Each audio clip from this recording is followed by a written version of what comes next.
ये जो आरएसएस संघ परिवार भाजपा के लोग हैं या इस मानसिकता के लोग हैं, ये पिछले 200 साल के इतिहास की बात क्यों नहीं करते जब अंग्रेजों का शासन था, जहां इनका कोई रोल नहीं था।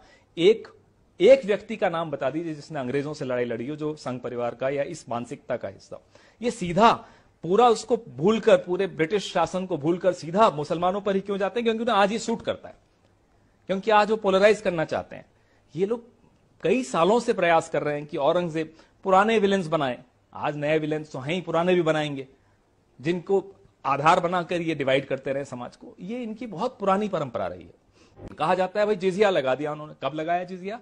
बनने के 21 साल बाद। मुसलमानों पे कितने टैक्स लगाए थे? 6। हिंदुओं पे कितना टैक्स लगाया था? 1।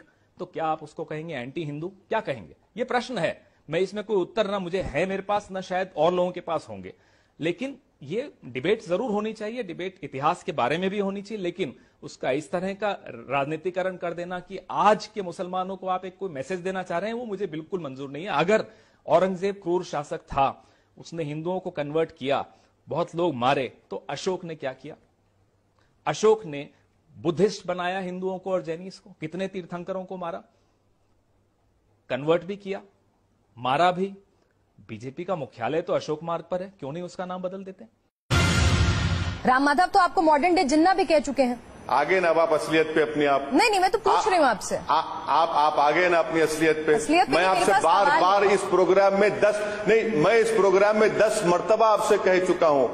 नहीं, मैं क्या कह सकता हूँ? अगर आप मुझे उस तरह से देखना चाहते हैं तो आपको मुबारक हो। नहीं, मैं जो है ना हर बार पुकारते नहीं रहूंगा कि मैं नेशनलिस्ट हूँ, और मुझे कोई जरूरत नहीं है पुकार के कहने की। आप इल्जाम लगाते रहिए। मैं इस तरह के बेहुदा किस्म के बातों का जवाब देने का मतलब ही क्या है? आप क्यों बुलाते मुझे जब आपको शक है मेरे नेशनलिज्म? नहीं, मुझे बिल्कुल शक नहीं है। मैंने तो किसी का एक आरोप था वो आपके सामने रखा है। आप मुस्लिम मैं बिल्कुल आपका सम्मान। मैं आपसे कह रहा हूं कि मुझे पूरा नहीं मेरा मैं आपसे कह रहा हूं कि मुझे पूरा यकीन है।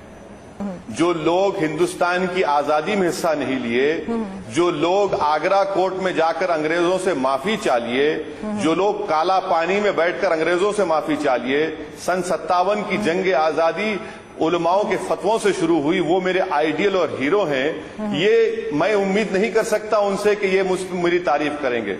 जंग आजादी में तो किसका खून बहा सबको मालूम। जो लोग भाग गए थे, इमरजेंसी में जेलों में डाले गए थे, इंदिरा गांधी से माफी मांगने वाले, वो हमको सर्टिफिकेट देने की आरोप भी लगते रहे हैं ओवैसी जी परिवार पर। ये जो मेरी पार्टी है वो पुरानी एमआईएम नहीं है। जो पाकिस्तान जाना था चले गए, हम नहीं गए। हम इंडिया के कॉन्स्टिट्यूशन को मानते हैं। क्या आपको मालूम मैडम कि यही निजाम ने 5000 तोला सोना दिया था हिंदुस्तान के दिफा के लिए? 5000 तोला सोना। कितने राजा और रजवाड़े हैं जिन्होंने सोना दिया था? बताइए, मेरे पास प्रूफ है। बताइए, कोई बताए कोई राजा रजवाड़ों ने 5000 किलो सोना दिया था हिंदुस्तान के डिफेंस के लिए?